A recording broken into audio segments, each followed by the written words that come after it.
We're going to talk with Congressman Alan Grayson. He has not exactly become a favorite to the Democratic leadership in the House because Congressman Grayson has had the audacity to somehow say, wait a second, we're not going to allow any cuts to Social Security, Medicare, Medicaid benefits. He sent a letter to President Obama as such. It's gotten 20 signatories in the House. Congressman Grayson, welcome to the program. Thank you. Thanks for having me on. So what exactly has been the reaction from House Speaker Nancy Pelosi and others? Did they tell you to tone it down? What are they asking you to do? No, they never tell me to tone anything down. They understand that sometimes we need people on our side who are going to push and push and push just to get anything done. What's been the reaction from other members? Are they intrigued? I'm sort of wondering, the 20 that have signed on, what have they said? Well, they understand the need for it. Look, the other side is constantly trying to pound Social Security, Medicare, and Medicaid into oblivion. If you speak to them, and usually I speak to them sort of off the record in order to get an honest answer, but if you speak to them, many of the Republicans in the House will tell you that they regard these programs as unconstitutional. They think that the government should be doing nothing but defending the country, and anything beyond that is just, in their view, unconstitutional and somehow deeply wrong. So if you go back all the way to the time of the creation of Social Security, you can find, really horrible public statements by Herbert Hoover, among other people, the former president at that point, saying that Social Security is wrong, it will undermine the moral fiber of the country, and so on and so forth. It's been that way for 80 years. It's not going to change anytime soon. We have to stand up to them. There are some things you just can't compromise on. You have to stand for something. And I think Social Security, Medicare, and Medicaid, three magnificent programs created by Democrats and that have done so much good in this country to lift the poor, elderly, the sick out of poverty, and to create a middle class that has some degree of safety and can actually enjoy life. These are programs that are worth defending against the other side of the text. There is no compromise between life and death. There is no compromise between right and wrong. These programs are about life and death. They're about right and wrong.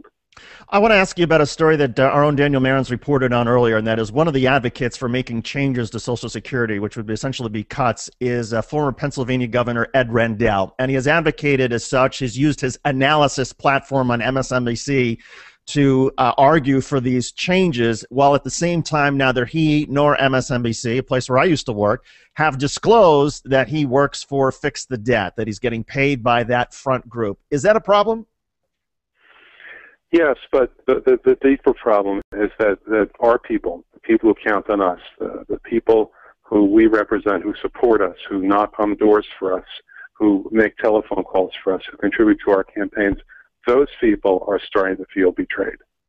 It isn't expecting too much to expect that Democrats, real Democrats, people who are elected with a DEM next to their names, blue Democrats, those people will stand up and protect the things that we need. You see the Republicans without any hesitation defending multinational corporations, defending millionaires and billionaires, and doing it right up to the hilt according to the party line.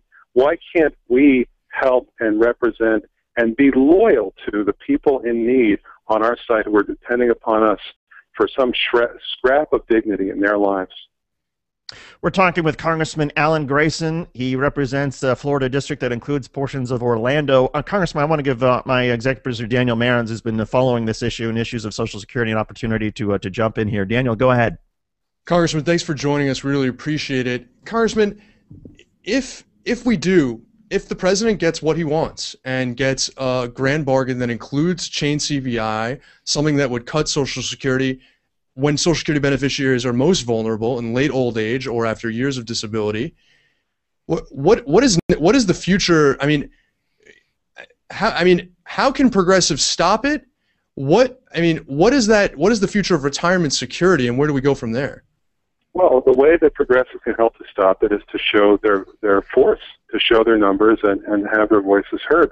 We did this petition initially, our No Cuts petition, which simply says that the people who are signing this petition say that they're against any cuts in benefits for Social Security, Medicare, and Medicaid. The first time we did this petition, almost 2 years ago, we got 100,000 people to sign the petition. And now, having announced it only barely a week ago, we're already up over 30,000. People go to the website no-cuts.com, and they want to show that they're behind us, that there is strength in numbers. And the fact that we now have 24 people in the House, all Democrats, by the way, 24 members of the House who have signed on to our letter saying that we will vote against, not just oppose or anything ambiguous or wishy-washy like that, but we will vote against cuts in Social Security, Medicare, and Medicaid benefits. That shows the way. You know, we still live in a democracy. It's still a functioning democracy, particularly on our side of the aisle. If we hold our members accountable the same way that the Tea Party holds the other side accountable, I think we can make a lot of progress. But Congressman, you know, I'm thinking about this. A petition's one thing, and maybe that's a good first step. But I think that we need to escalate this to the level that the environmentalists have escalated the issue of the Keystone Pipeline. And I think that activists, not necessarily members of Congress, but outside activists, need to be willing to get arrested in acts of civil disobedience. We're talking about, as you said, life and death, hundreds of thousands of seniors in particular that could be driven into poverty, but obviously many other people. And of course, there's the slippery slope of what this means for economic security in the country more broadly down the line. I think that we need to take this eventually to acts of civil disobedience and getting arrested at the Capitol and the White House, doing things to just stop this at all costs. Would you eventually, if it came to that, would you support that? Listen, it will come to that if they actually go through with cuts. If they go through with cuts, you'll see people pouring into the streets of Washington, D.C. and every other capital, state capital, and major city in the country. This is going to be intolerable for people. This is, in fact, a matter of life and death in their own lives. And what's the point? You know, the Social Security Administration has almost $2 trillion in the bank. $2 trillion. That's a program that's operated at profit virtually every single year since it was started 80 years ago. And as for under the current law, under current assumptions, under current projections, that's a system that can pay out every single benefit required under current law for the next 25 years. And then minor tweaks would make that forever. And Medicaid is not fundamentally any different from that. Medicare is not fundamentally any different from that. Congressman, we may have lost your connection here. Just want to see if you're still there by asking, Congressman, you still there? Yes, I'm still here. Can you hear me? Okay. Well, we may have lost the phone connection there, but Daniel Marans, it's a great point. He didn't exactly. Well, I think that we're actually having trouble with David Shuster on the line, Congressman. So I'm going to continue talking here. But Congressman, you know, one of the things that I mentioned earlier when I was talking was when I was introducing you was that, you know, you have a background in capitalism. Is that fair to say? You're a successful business person. You've opened up businesses in China, if I'm not mistaken, among other things, and had a very successful career as a lawyer. What message do you have to people who think that somehow there's a conflict between being a social democrat and believing that we need a strong social security and social insurance system in this country, and strong checks on the Wall Street banks, and strong regulation of all of our industries, but think that somehow that there's a conflict with that and free enterprise and entrepreneurship? What is your advice to the young entrepreneur who feels that liberal values conflict with his own?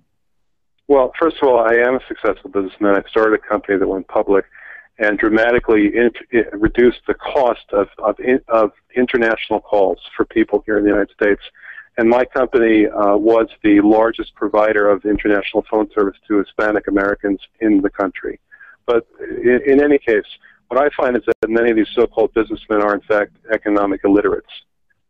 We've known for 80 years, since Keynes wrote a book about it, that one of the primary functions of any national government is to make sure that aggregate demand is equal to aggregate supply. And the fundamental problem we've had, and by the way, I worked as an economist for 4 years, but you don't have to be an economist to understand this basic principle. The fundamental problem that we've had for the past 5 years in this country is that we have a $14 trillion economy with $13 trillion of aggregate demand, and the government's had to make up the difference. We need progressive taxation because otherwise you end up with pools of capital that get larger and larger and literally spoil over time, draining aggregate demand. You need regulation, and as an investor, I benefit from this personally, and so does everybody else as an investor. You need regulation in the securities markets in order to see that people are not cheated. You obviously need banking regulation. This is something that's been understood since the Italian Renaissance. You need banking regulation because otherwise the bad money drives out the good, Gresham's law, and what you see is that the banks that end up teetering on the edge of insolvency and then finally going under are the ones that beat out the banks. Congressman, we're going to have to, that's such capital. a great point that it's just basic good business and good business practice to want these regulations, but we're going to have to leave it right there. Congressman Alan Grayson, thank you so much for joining us on Take Action News.